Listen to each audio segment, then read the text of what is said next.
Mini व्लॉगमध्ये स्वागत आहे. कसं आहे ना, गृहिणीचा दिवस हा किचनमध्ये सुरू होतो आणि दिवसाचा शेवटही हा किचनमधूनच होत असतो. तर तसंच माझी दिवसाची सुरुवात झाली. सकाळी गुरुला टिफिन बनवून दिला, उसळची भाजी बनवून दिली होती. त्यानंतर आहे ना, आमच्या दोघांसाठी ना मला बनवायची होती काळी डुबूक वड्याची भाजी. तर इथे काळा मसाला मी काढून घेतला आणि थोडंसं बेसन पीठ घेतलं.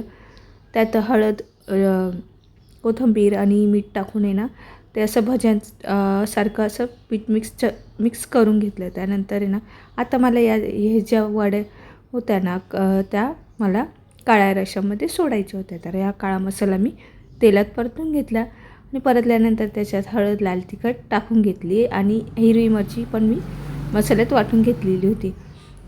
काळ्या रश्श्याला उकळी आली, त्यात मी ना हे पीठ आहे ना भजन टाईप असं सोडून दिलं, कच्चं पीठ, आणि छान उकळी आली त्याला. त्यानंतर आहे ना, इथे माझ्या रेडी रंगोली मॅट आहे ना रेडी होत्या. तर 10 पीस मी ना रिसेलिंगसाठी ऑर्डर केलेले होते. ते माझे पीस आलेत आणि आता मला रिसेलिंगसाठी ना बाहेर जायचं होतं.